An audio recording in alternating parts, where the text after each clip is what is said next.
So friends, this is the second lecture on measures of dispersion. So in first lecture, we have already discussed the four different measures of dispersion. So those four measures were range, interquartile range, quartile deviation, and absolute mean deviation. So today in this lecture we will see the most important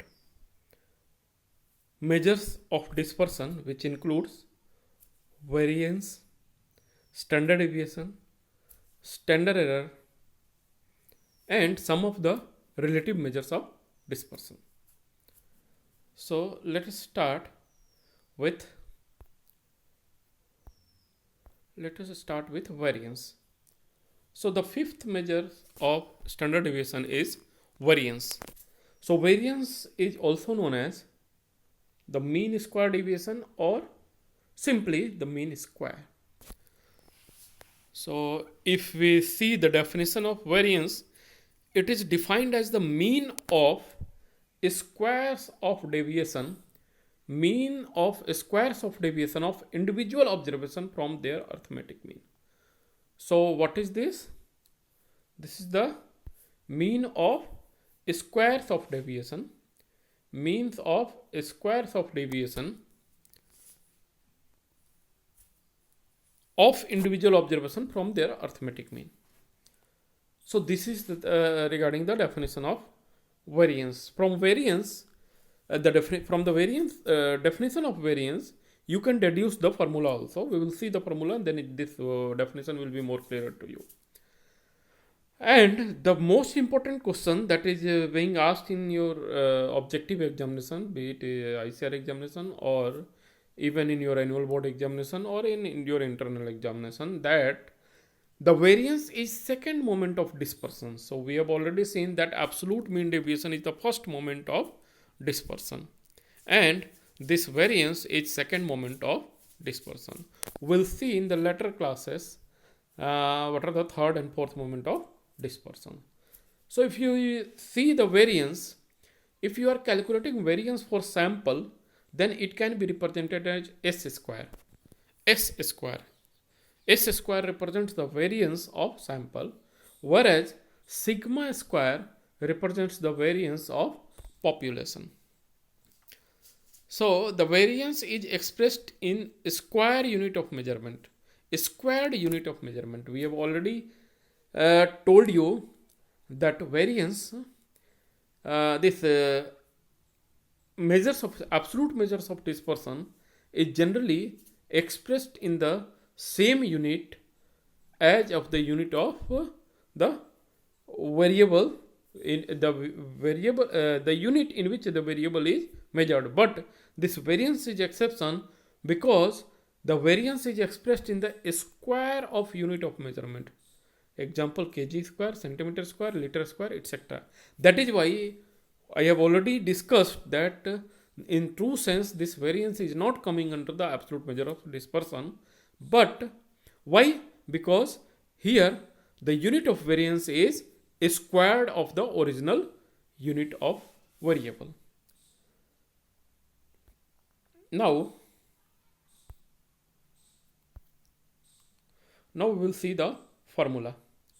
So if you see the formula, the variance of sample is equal to summation x minus x bar का whole square x minus x bar whole square divided by total number of observation, that is n. So here you can see that this is the deviation of individual observation from the arithmetic mean, and sum of the square of deviation of individual observation from that of the mean. And this formula is for raw data. Simply we have already seen for any other measures also we are taking formula for three kind of data. The first one is for raw data, then second one we'll see it is for discrete series, that is grouped data. So for grouped data, you can see here the deviation has been multiplied with the frequency of that particular class or for that particular group. Then next is for continuous series. So in continuous series also, this the deviation is multiplied with the frequency, as well as instead of individual observation, the midpoint of the class is taken as taken for derivation of deviation. So this is for continuous series. So these are the formula, and formula is mainly of two types. The first one is deviation squared method. So this is the formula, these are the formula for deviation squared method. These are the formula for deviation square method. So here you can say that deviation has been squared. So if you will go for the practicals, then this deviation square method will be more clear. Next we will see the variable square method. Variable square method. So again, this is also there will be three kind of formula depending on our data series. So the variance of sample, that is s square, is equal to summation x square minus summation x whole square divided by total number of observation, and this is whole divided by n minus 1, that is total number of observation minus 1. So this is for raw data. This is for raw data, and this is the most important formula for variance that we are encountering in our day-to-day life. Now the second one is for the discrete series. So here again you can see in discrete series it has been multiplied with the frequency. So everywhere it has been multiplied with the frequency, and this frequency has changed, make certain change in this formula. Basically the formula is same as that of the that is for the raw data. Then for continuous series, again instead of individual observation, midpoint of that particular class has been taken. So this is for the continuous series. Here you can see the summation f is, what is summation f? It is the sum of all the frequency, that is n. So these are the two different types of formula, computational formula. First was the deviation square method, and the second one is the variable square method. And these two formula are different for different type of data series. The first one was for the ungrouped data series, then second one for discrete series, and third one for the continuous series. Now if you look at the formula, here you can see that this formula is being divided by n minus 1. N minus 1. So n is the total number of observation. So why it is n minus 1? Why not n? So for this we will see why it is n minus 1. So why there is division by n minus 1? So for that we need to know the concept of degree of freedom. So what here we can see that we divide the sum of squares of deviation by n minus 1. We divide the sum of squares of deviation by n minus 1 to get an unbiased estimate. To get an unbiased estimate of population parameter from the sample estimates. So what we are doing, we are taking sample, and in sample we are calculating certain sample statistics, and we are arriving at a conclusion about the population parameter. So for that if we are getting some unbiased estimate of the population parameter, we need to divide it by n minus 1. Again, in the next few sentences we will make it more clear. Just see the second sentence. As sum of deviation of individual observation from their mean is to be 0, the value of one of the n deviation is fixed. So this is very important line. What here we want to say, that suppose there is one, suppose it is x minus x bar, that is mean of a particular data series. So what we are doing, we are taking x minus x bar, xi minus x bar. Xi means the individual observation. So what it is telling, as the sum of deviation of individual observation, sum of deviation of, suppose there are 10 observation. So similarly this x1 minus x bar, x2 minus x bar, x3 minus x bar, x5 minus x bar, and ultimately xi minus x bar. So what it is telling, this summation xi minus x bar, it will be always 0. So just use note the difference. In absolute mean deviation, what we were doing, we were ignoring the signs.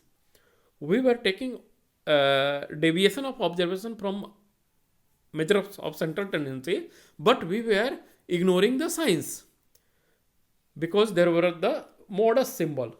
Here, in case of variance, we are not ignoring the signs.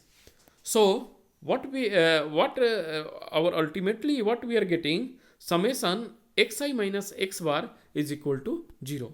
So what it is telling, as the number of deviation of individual observation from their mean is to be 0, the value of one of the n deviation is fixed. So what it is telling, suppose there are 10 observation, and if 9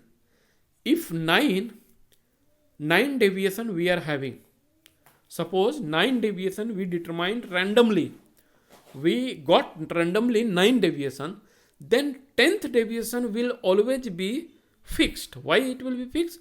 Because this sum of 9 deviation plus 10th deviation, it should be 0. Sum of 9th deviation plus 10th deviation, it should be 0. So suppose this 9 we have taken randomly, then this 10th one will be fixed. That is why we are dividing, that is why it is telling that one of n deviation is fixed. So this 10th one will be fixed, and that is why degree of freedom is always taken as n minus 1, because one deviation is fixed and we are having freedom of n minus 1. We don't have freedom for last deviation, but we have freedom for all the other deviation. So hopefully for UG students, the concept of n minus 1, that is concept of degree of freedom, it is very important to develop the concept of degree of freedom in early part of your course, so that you could get clear cut idea in the further calculations. So I will recommend you that beside this, you refer some of the standard textbook to know the concept of degree of freedom. I will explain it further.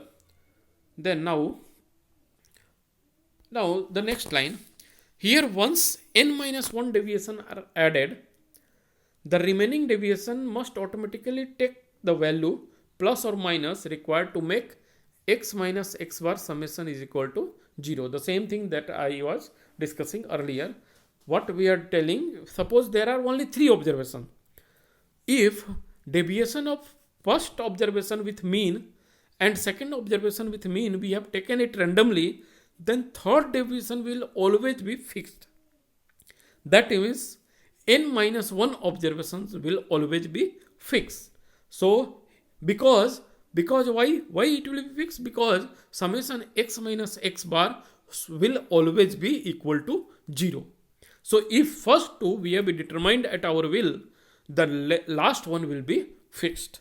Suppose we are having 10 observation, so first 9 will be determined at your will, but the 10th one will be the fix. So the degree of freedom will be n minus 1, because the last one you will not have any freedom to choose upon. Only you can choose n minus 1 deviations. So this fixed deviation is not free. So this fixed deviation is not free to take any random value, and hence in the statistical sense we lose 1 degree of freedom. Thus degree of freedom is always n minus 1. You will in later classes you will come to know that at many places, or at least at few places, you will get degree of freedom n minus 2. So that is why I am telling you it is very important to develop the concept of degree of freedom. If you are not developing the concept of degree of freedom and simply remembering that degree of freedom is n minus 1, then at many places you will be proved yourself as a wrong. Because at many places or at few places you will see the degree of freedom is not only n minus 1 but it is n minus 2. So I hope this concept of degree of freedom is clear to you. If it is not clear, it is better to you can ask me certain question on my email, or even simply as a comment in this video, or you may refer certain standard textbook. Now the next one is standard deviation. Standard deviation is also known as root mean square deviation. So I have already told you that standard deviation and variance are one and same. But since this in variance, the unit of measurement is square of the original variable. That is why, in order to make the unit same, the variance when under root of variance is taken, it is being converted into the standard deviation. So if you look at the definition, it is defined as the positive square root. What is it? It is the positive square root. So that means it is starting from the square root. Square root of what? The square root of the arithmetic mean of the square of deviation of individual observation from their arithmetic mean. So rest of the things are variance, and this is the positive square root of the variance. So here again we represent the standard deviation from a sample by S. If you remember, this variance was represented as S square, and from a population by Greek letter sigma, and for variance it was sigma square. Now this standard deviation, it is expressed in the same unit in which the original observations are measured. So that is why standard deviation, in true sense, it is the absolute measures of dispersion. Now this is very important point, the properties of variance or standard deviation. Since variance and standard deviation are one and same, so the properties will also be similar, and these properties of variance you may expect question in your examination, in your annual board examination, or even in your hourly examinations. So the first property is addition or subtraction. This is very important, you should practice it. I will tell the concept and then you take a practical example and do it by yourself, so that this property you could remember. The first one is addition or subtraction of a constant to or from all the observation.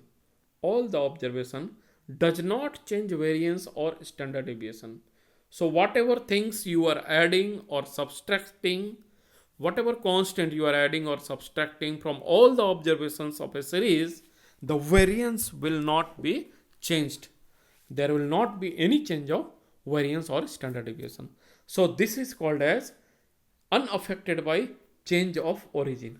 So whatever you are adding or subtracting a constant from all the observations, the variance which was previously calculated will not be changed, and this property is called as unaffected by change of origin.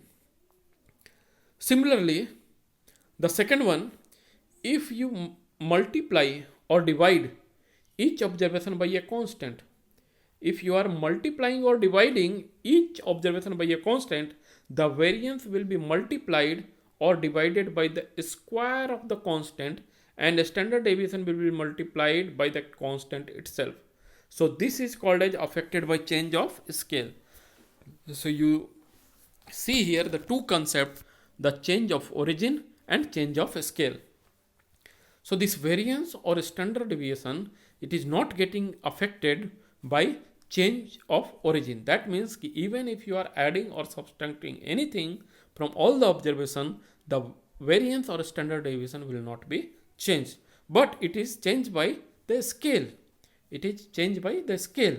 How it will be changed? If you are multiplying or dividing each of the observation, then the variance will be multiplied or divided by a square of the observation, a square of that particular constant, whereas standard deviation will be multiplied or divided with that particular constant itself.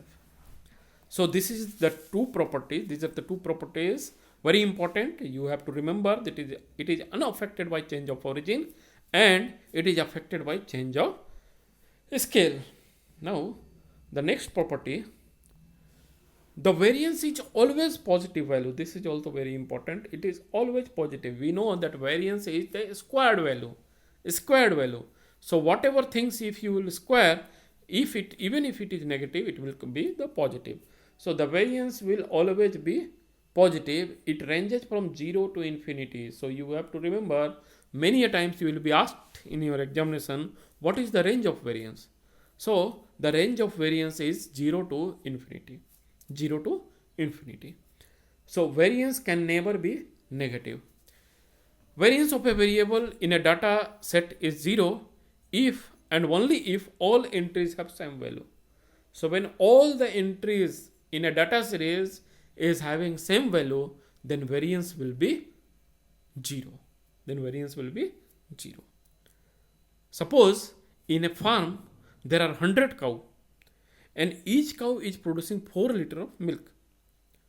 So what will be the variance of milk production of that particular farm? It will be 0. Why? Because there is no variation. All the observations of all 100 cow are same, that is 4 liter. So the variance will be 0. The next property, the variance of a finite sum of uncorrelated random variable. Uncorrelated, this is very important that you have to remember. The variance of a finite sum of uncorrelated random variable is equal to sum of their variance. So what it is telling, suppose you are having two variance, variance x and y. So variance x plus y will be equal to variance x plus variance y if these two data series are uncorrelated. So this is the simple algebraic summation. Variance x plus y will be equal to variance x plus variance y. So this is the variance of a finite sum of uncorrelated random variable is equal to sum of their variances. So these are the four properties of variance or standard deviation. These four properties you can get in examination. You will get to write the short notes on properties of variance, or even individual objective type question also you can get in your examination. So these were properties of variance or standard deviation is very important. You should remember it.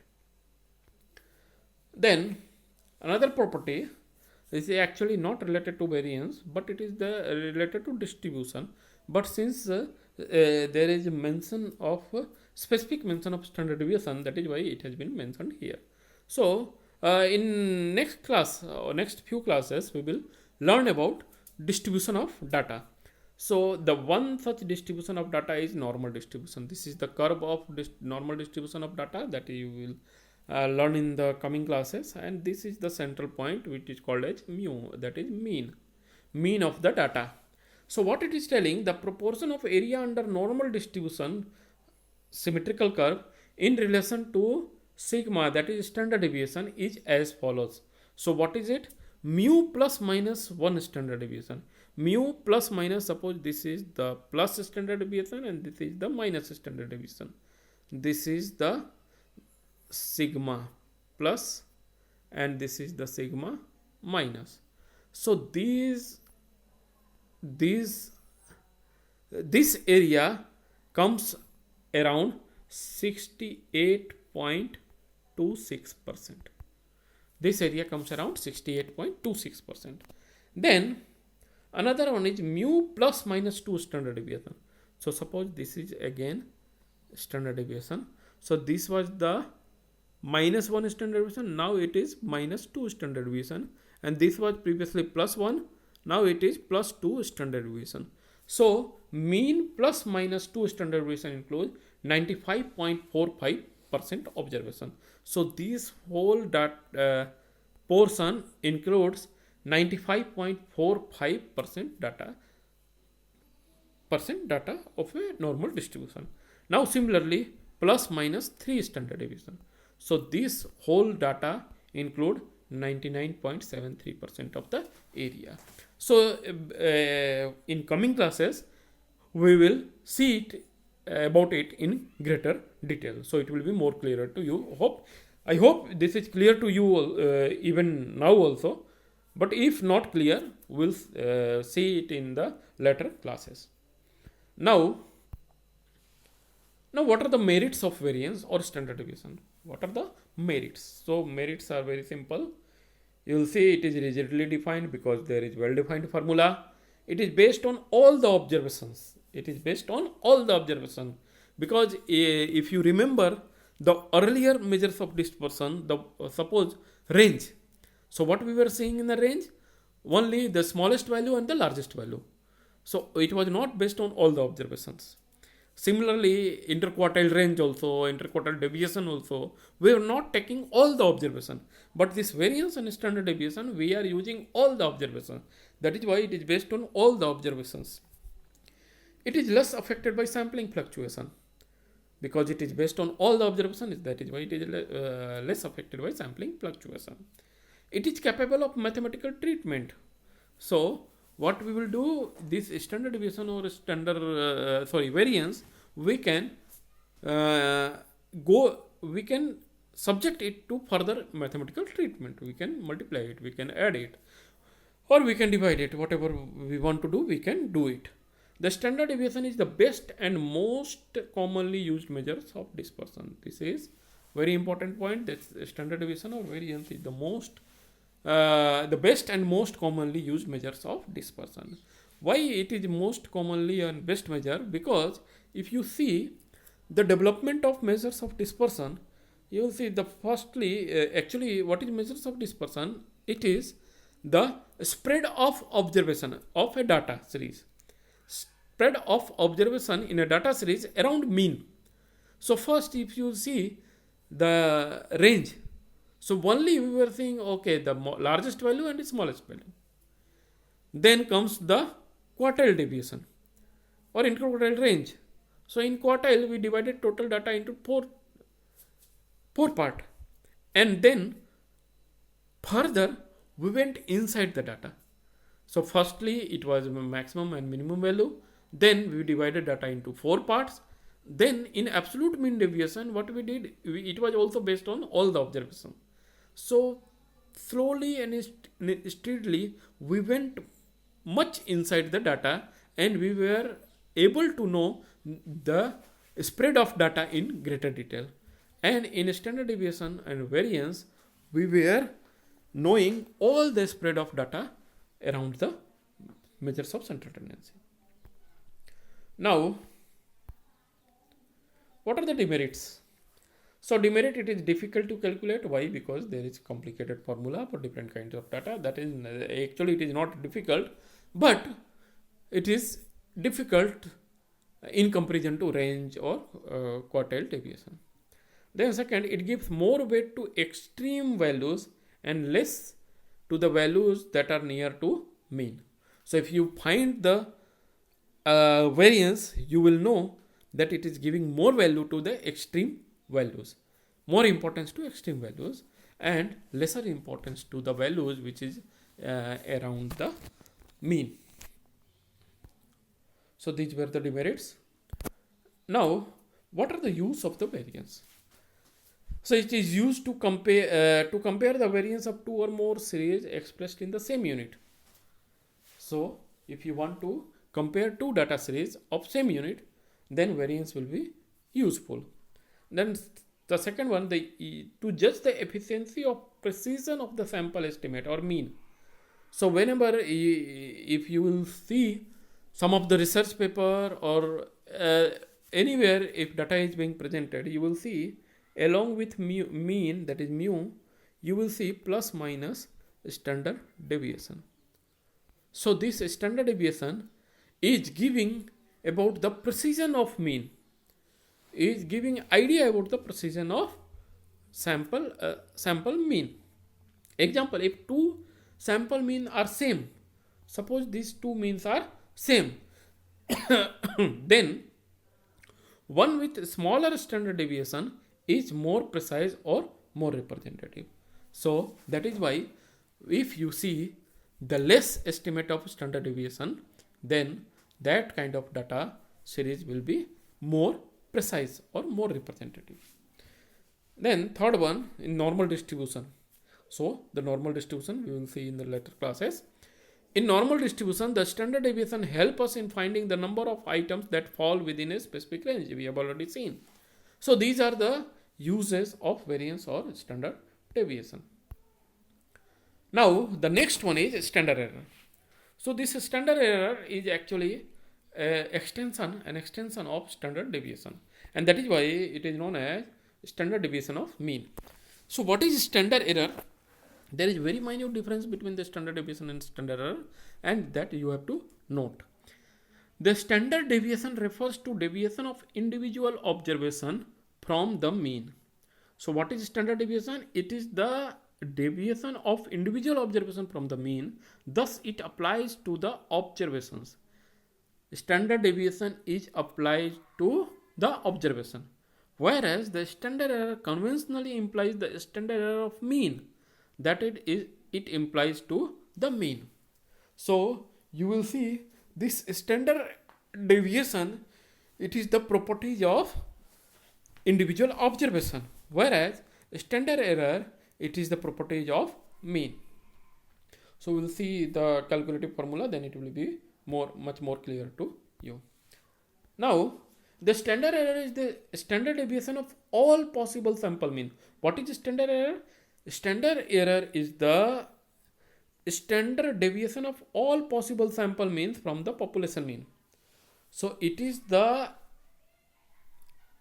standard deviation. Standard error is the standard deviation of all possible sample means from the population mean.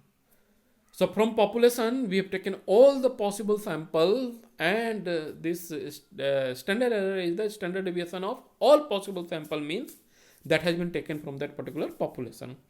So it refers to the standard deviation of sampling distribution of an estimate. So this standard error, it is the standard deviation of sampling distribution. It is the standard deviation of sampling distribution. So that is why it is told that this standard deviation, it is a property of that particular observation, whereas standard error, it is a property of the sample mean. Okay, now we will see the formula. So the standard error of mean is generally computed from the estimate of a single sample. So it is computed from the estimate of a single sample. So standard error of mean is equal to S square divided by n whole under root. That means it is the standard error is inversely proportional to the square root of number of observation of the sample. The standard error decreases as the sample size increases. So whenever sample size will increase, the standard error will decrease. So this standard error is equal to the standard deviation divided by total number of observation and whole under root, and it can also be expressed as standard deviation divided by root of total number of observation.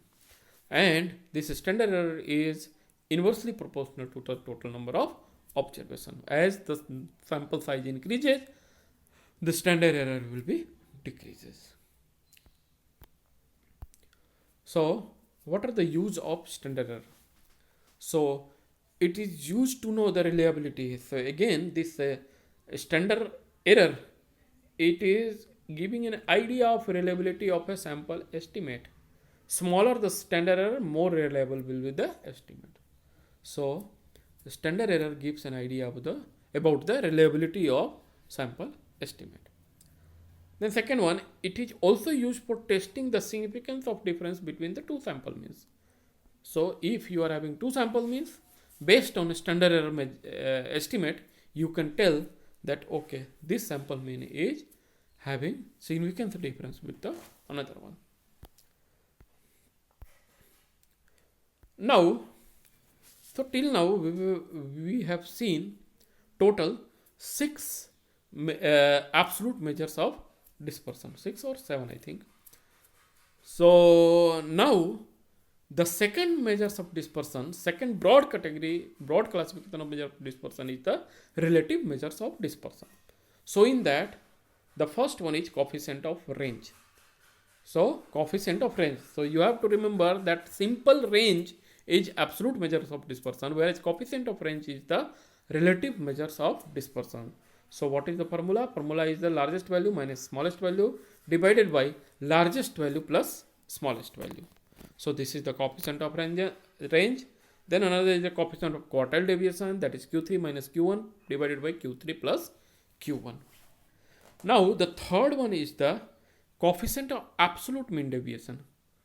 Coefficient of absolute mean deviation, and it is represented by absolute mean deviation divided by mean of the sample. Absolute mean deviation divided by mean of the sample. And the fourth but the most important relative measures of dispersion is the coefficient of variation. Coefficient of variation. So the relative measure of standard deviation is called as coefficient of variation. The relative measure of standard deviation is called as coefficient of variation. So what is coefficient of variation? It is the relative measures of standard deviation. So how it is expressed?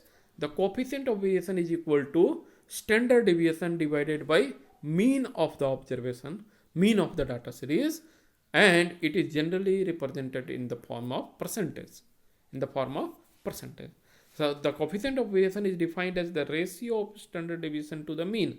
Ratio of standard deviation to the mean, and it is expressed in the terms of percentage. So hopefully this coefficient of variation is clear to you. Coefficient of variation is the ratio of standard deviation of data series to the mean of that particular data series, and it is generally expressed in terms of percentage. So by looking at the CB percentage, that coefficient of variation, you can guess the spread of data in a series. Now what are the use of coefficient of variation? The coefficient of variation is the best measures. That is why I am emphasizing it, because it is being used extensively. The coefficient of variation is the best measure for comparing variability or consistency for two or more samples. So variability or consistency can be expressed very well with the use of coefficient of variation. Second one, the coefficient of variation is used when we want to compare the variance of two or more series or group independent of magnitude of their means. So irrespective of magnitude of their mean, if you want to compare two data series, for what? For comparing the variation of these two series, then this coefficient of variation is very important. It can be used extensively. So this was all about the measures of dispersion.